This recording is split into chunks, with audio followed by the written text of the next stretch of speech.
Thunder Dave Steinman claims to have invented Mio Energy and to therefore be the natural choice for spokesperson of the brand. Mio Energy is the greatest source of energy ever discovered. Just hit the tag for me. Personal, portable Mio Energy. I just went on a vision quest.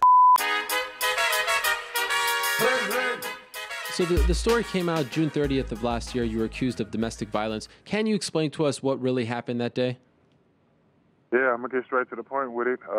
It just so happens, you know, a lot of stuff was falling down. I was at the end of my contract, and you know, I lost my last fight with Barnett, and I lost my fight with my title fight against Alistair Overeem, and it just was a lot of stress in the air. I moved into a new neighborhood. I'm originally from the cities, and now I'm out in the suburbs, so it definitely is a little change in life. There was a lot of things going on in life that just kind of built up to a whole lot of stress and frustrations. And my wife, me and my wife, you know, we was feeling everything and listening to everybody and not trying to listen to this person. And, you know, it just was a build-up frustration that led to a bad day or a bad evening.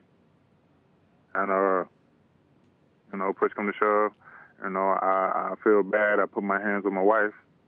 You know, it's something I've never, ever done, ever before in time. I've never allowed myself to get mad at anyone or allow anyone else to get me that upset. Right. For me to put my hands on them, especially, you know, someone that's my wife, you know, I love my life. And I feel real bad, you know, that the situation happened. And I know for a fact I'm never ever going to say sorry enough, but as long as I keep trying, you know, things should be better. And things are better. I mean, we working it out as far as counseling goes, church goes, and we just kind of living it day by day, you know, step by step. And, you know, things are good. Things are great. I mean. So you and your wife are still together, right?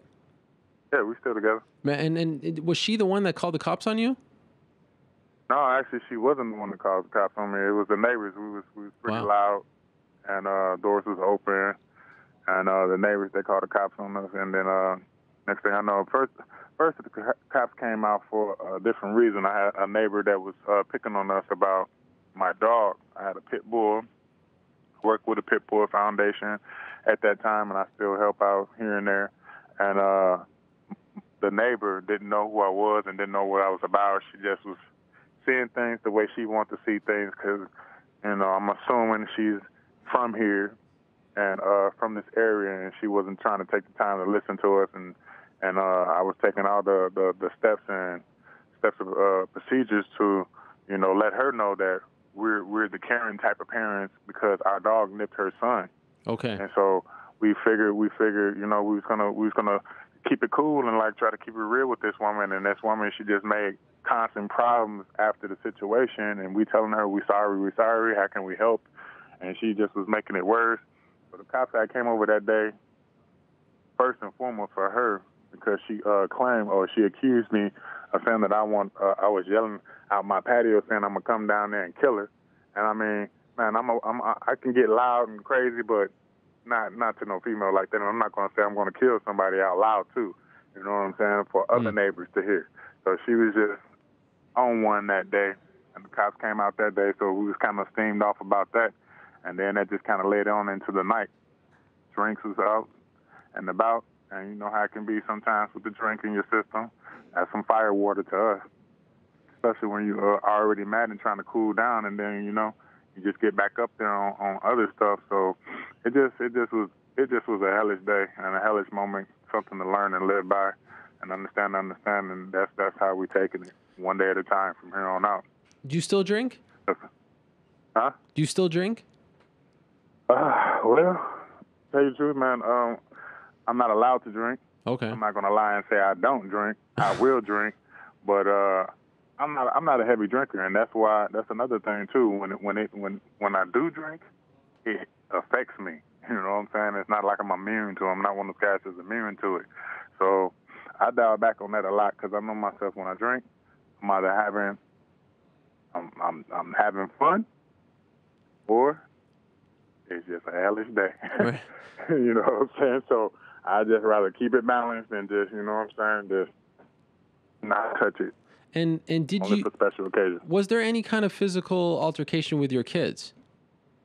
No, the kids had nothing to do with the story. Okay. The cops was just doing their job and was just trying to jot down everything because, like I said, they was out the first time around, and I was trying to calm them down because, you know, they was a little upset about the ladies' situation. The ladies was pretty loud, so I was trying to calm them down, and then they had to come out a second time around with our mess, so it just was a whole bunch of junk. I just figured they wanted to, like, tab on stuff that they could have tabbed on just because of the situation. And what kind of punishment? Go ahead, sorry. No, my kids love me. I love my kids, and they understand the situation and what happened. So just in case, you know, people want to come around them and approach them, did Daddy hit you? Did Daddy hit you? No, Daddy don't whoop them. And the way I know it, I believe in spankings, but I don't believe in or beatings. You understand what I'm saying? Yeah. And I've never had a report for as far as me beating on my kids. Okay. So, just want to get that out there, too. What kind of punishment did you receive as a result of all of this? Well, I did 60 days, and I lost the contract. And it's just been kind of, you know, just that right there alone, right there was enough for me. I mean, it could have been worse. Thank God I had a lawyer that was by my side that could help me through the thick and thin. Otherwise, you know, who knows? I still could be sitting in that box. Yeah. It was the charges. The charges was crazy, and Minnesota is pretty sensitive when it comes to domestics. And even right now, as we speak, they're still trying to change the laws. I mean, this is a woman's state too, so I mean, it's a lot of stuff I paid attention to, but didn't pay attention to because I didn't think I had to pay attention to that stuff. But now that my eyes and ears is open towards it, oh yeah, you definitely don't want to play around with that, fellas. You know, it's always best to just walk away from the situation anytime you feel that you about to really get out of your state of mind. Just calm yourself and tell yourself whatever's going on is the opposite, and you need to walk away. It's not worth it. What was it like, Brett, for those of us that have never experienced that? I mean, you're a guy who fought on CBS. You fought Fedor. You fought for the Strikeforce title. I mean, you're very much pushed in Elite XC and Strikeforce. You had big fights. You were part of the Grand Prix, and then you find yourself in jail for 60 days. Mentally, how do you deal with that? Ooh, man, it was something that I had to be patient with, and I had to take responsibility for my actions because I don't want to be walking around here just all in denial. Denial will stress you even more. And what I learned in class, in the domestic classes, is stress kills. I mean, I ain't never really paid attention to it like that, but stress is something that will kill you. It will put you in the grave. So, I mean, I just stayed. I kept my cool. People in jail, you know, I'm from Minnesota, so, you know, I knew of people in. So I just kind of, you know, picked and choose my people I want to hang out with and chill with, and just kept my mind right and talk to the right people that's going to preach the right, you know. Did people try to pick fights with you because you are Brett Rogers, MMA fighter who's fought on TV? I wouldn't say people tried to pick, but they definitely was trying to start stuff, you know. They was trying to, like, chirp things in my ears to get me going. I mean, like I said, I just kind of stayed around people that I knew was cool and who was going to preach the right and who would definitely have my back if need be. But, yeah, I really didn't have no problem. All right, well, no problem. And when did you get out of jail? I can't remember the exact date. But what month? Yeah, definitely. Like, how long has it been? It's been since I can't even remember. It's probably like August or something like that. Okay, so it's been almost a year.